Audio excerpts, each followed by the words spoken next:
What's up, everybody? What's up, MGTOW? So I wanted to make a video real quick about Redshift 2's channel, his second channel, because I think his first channel he got some strikes on it, so he can't post videos to it for a while. So I'll post a link to his second channel down below.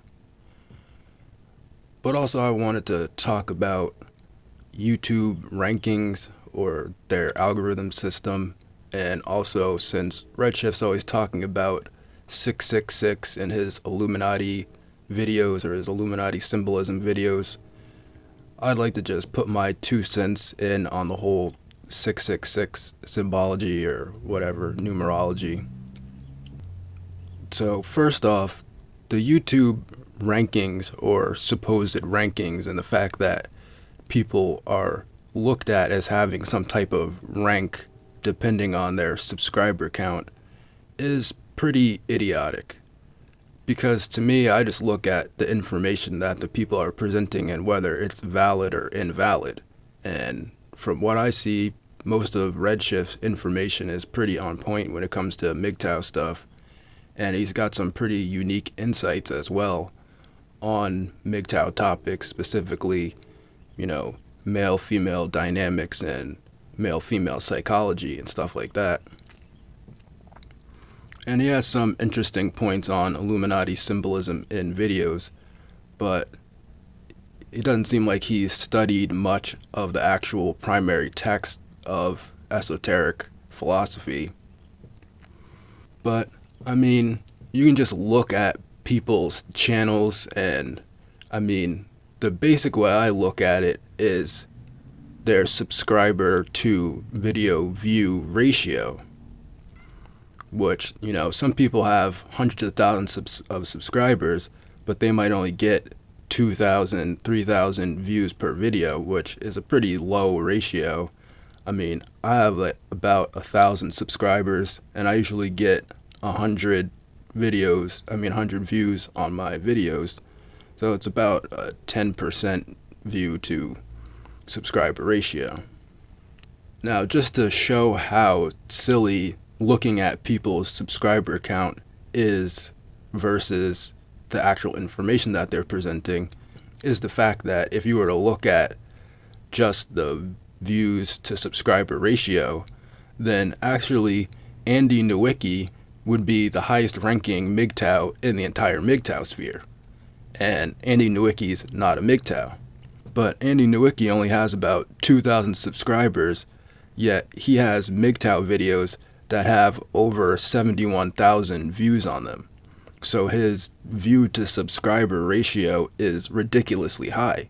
And congratulations to him because he's the highest ranking MGTOW. His view to subscriber ratio is higher than Sandman. Because Sandman has 100,000 subscribers, but he doesn't get 400,000, 500,000 views per video. That would be the only way that he can match Andy Nowicki's view to subscriber ratio. And not to detract from what Andy Nowicki has contributed to the MGTOW community, but for the most part, he's not really presenting any groundbreaking MGTOW theories. Mostly he's just kind of looking at certain phenomenon in society and relating it to what other MGTOW have said and kind of saying, yeah, I can see why MGTOW would be MGTOW because of X or Y. And he has definitely contributed some interesting thoughts on some MGTOW topics, but just the fact that he's not a MGTOW and he doesn't really make MGTOW videos and his view to subscriber ratio is so high, we should all be bowing down to Andy Nowicki as the highest ranking MGTOW in the MGTOW sphere. So anyway, as to the whole 666 symbolism or meaning of 666, I think it's pretty funny because in Redshift's last video, he was pretty much espousing a Gnostic view of the world in which he basically thinks that, well, he's an atheist, but if he did believe in God, he would think that God was pretty much an evil deity that's completely horrible because look at the way the world is. It's completely fucked up and everything's horrible. Animals have to kill each other to survive and all this other stuff. But basically, that is the Gnostic view of the world. That is the satanic Luciferian view of the world, because the two main threads of Gnostic thought are either one, that God is, as he says, an evil bastard that is really something that you shouldn't worship because the world is horrible and therefore you should worship Satan. Or the second thread of Gnostic thought is that God is somewhere else doing something else, and actually Satan or Lucifer or whatever is what created this world, and still you should worship Satan because you should worship materialism because Satan created the material world, and the only way to, thrive and survive in the material world is to worship Satan. And it is true in a sense that if you actually look at the Church of Satan's, laws and doctrines, and if you follow those laws and doctrines, you will be very successful in America because, in a certain sense, America is a satanic type of thing where it's like you have to be selfish and kill your enemy and, all those type of things. But also, Satanists are against hurting children and killing animals for fun if you're not going to eat them. So there's a lot of misconceptions about Satanism as a whole, but for the most part, the Gnostic view of the world, that God is the bad guy and that Satan is cooler because he doesn't pretend to be something that he's not. So there's a lot of different interpretations of the number 666, and from having studied the tarot and different interpretations of the tarot, I mean, Arthur Waite's interpretation of the tarot is pretty good, and Arthur Waite is the person that makes the most popularly sold tarot deck, which he also wrote a bunch of black and white magic books, which I've read some of. I'm not sure if I read all of them, but I've read a few of them. And also his apprentice, S.L. McGregor Mathers' books on black and white magic. And then I've also read a lot of Aleister Crowley's work on white and black magic and the Goetia.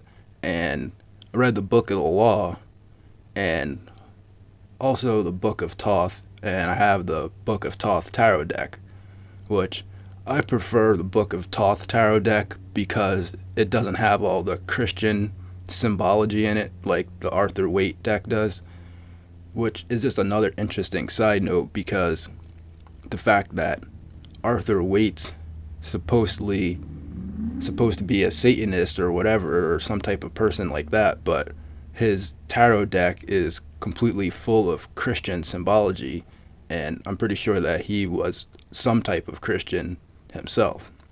So anyway, Aleister Crowley's interpretation of 666, the number of the beast, is that 666 is actually the number of man. Because as Aleister Crowley puts it, and I agree with him on this point, that man is the most savage beast on the planet. Like humans are the most savage killer animal, and even if you look at evolutionary theory, man is the apex predator, right? He's the most savage killer on the planet. He could kill the most animals. He's killed all the other types of animals and made them submit to him. So therefore, his theory at least is correct in some senses. So I think that this thread goes throughout almost all theosophical ideas. Whichever religion or philosophy that you subscribe to, there's the idea that man is less than. Like whether it's Christianity or Buddhism or Taoism or Islam or Judaism or name any other type of religious philosophy, they basically believe that man is in a state in which he's not fully complete. Like, for instance, Christianity believes that humans are fallen, in a fallen state where they're not completely complete and connected with God in a sense. And so basically the Gnostic tradition is similar to that, where they believe that man is not complete. And also the Masons believe that same thing, where you have the rough ashlar and the finished ashlar, where when you start out as a Mason, you're a rough, unpolished stone, and then you become a polished stone by going through the Masonic initiation. So basically, 666 is just representing man as the beast, because man is the beast. That's what they're saying. The beast system, the man is the beast. He's the most savage animal on the planet. He's the most savage killing animal on the planet. And you're supposed to go from 666 to 777, which is the finished product, the closer to God, the closer to perfection, whatever, however you want to look at it, through some type of initiatory practice or some type of spiritual realization or revelation or whatever. So when you're looking at 666, it's just basically, at least in my interpretation, it's just saying that this is the number of man.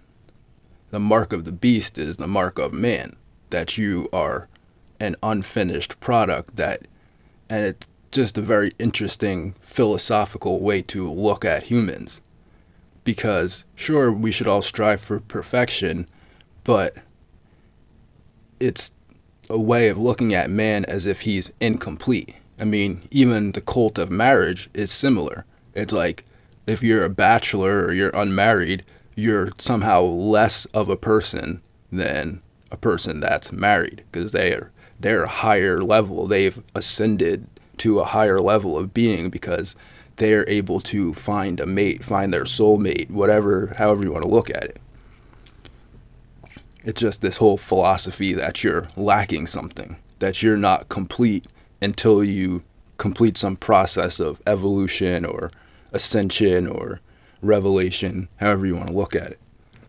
And also 666 in the beast relates to the devil card in the tarot, and as you can see, that relates to materialism and being born into a material world where you're below the spiritual level, where you're below the higher aspirational level, the perfection, however you want to look at it. And so it does make sense that they would put that in music videos and stuff like that, because they're trying to appeal to your lower level. They're trying to appeal to your limbic system. They're trying to appeal to your lizard brain. They're trying to appeal to your materialist self, which only desires what's at the lowest levels of Maslow's hierarchy of needs.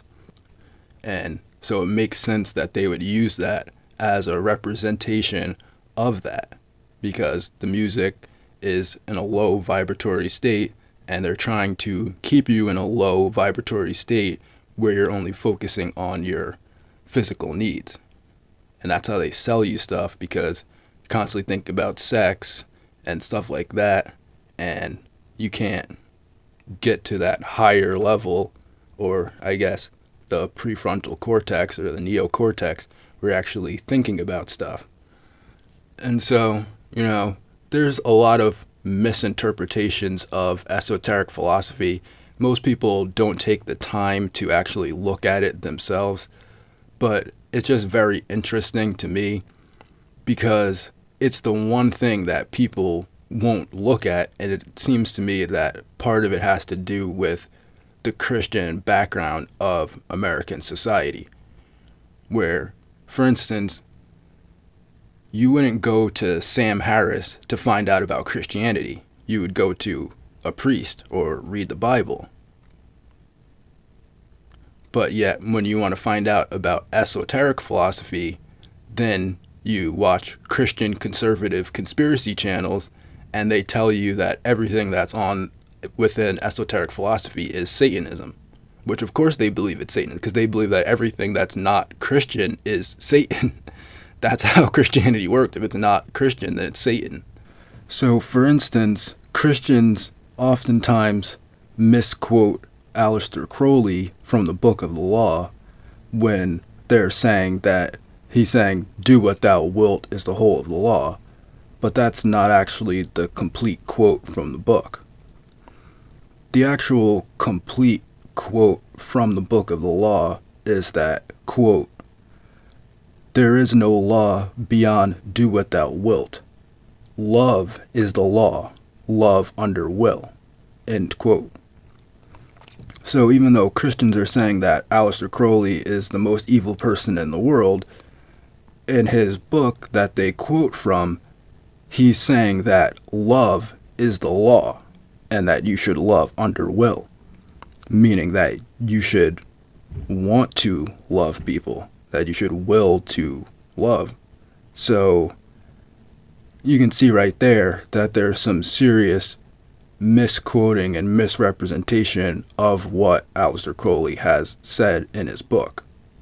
So if you look at this philosophy from 666 being the number of man in his lower state and 777 being the higher state that man is trying to attain in the numerology system, then you can also look at the symbology of Las Vegas. Because if you go to Las Vegas, it's the city of sin. It's a city of materialism. It's a city of, money and sex and drugs and all that type of stuff.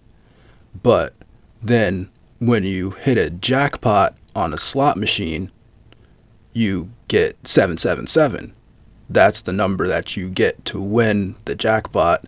And then that means that you've surpassed the level of materialism because now you've won the game. And you've reached, quote unquote, enlightenment or whatever, perfection, however you want to look at it. So it's just interesting to think that maybe somebody in Las Vegas understands this type of symbology too, and that a lot of people understand this type of symbology, and that maybe some people don't want other people to look at the broader implications of numerology and syncretism and things like that, and they just want you to focus on the material world or 666, the lower level of man. So really, it's just kind of interesting, like I said, that people will go to Christian conservatives to find out about esoteric philosophy and then believe what they say when they're misquoting people and using their quotes out of context. And really, realistically, the whole 666 thing is just referring to humans. It's referring to man. Man is the beast. And that's basically what it means in a nutshell. But also it's just interesting that so many people have a Gnostic belief when it comes to looking at theology, because I do agree with the Christians on that point that you don't really know what God wants. Like, obviously God is way more complex than you can understand. So to just look at the universe and say, oh, well, animals eat each other, so therefore God is evil. I mean, you can't really just come to that conclusion because you don't really know what the purpose of the universe is, because you're not God. So in any case, that's just my interpretation of the whole 666 thing. And, it would be good if people actually did some research and looked at the information, the primary text themselves, instead of getting the information from conservative Christians, because of course conservative Christians are going to tell you that anything that's not in the Bible is evil. So, yeah, that's all I got for this one. Don't forget to check out Redshift 2's channel. I'll put links down below. And have a good day and go MGTOW.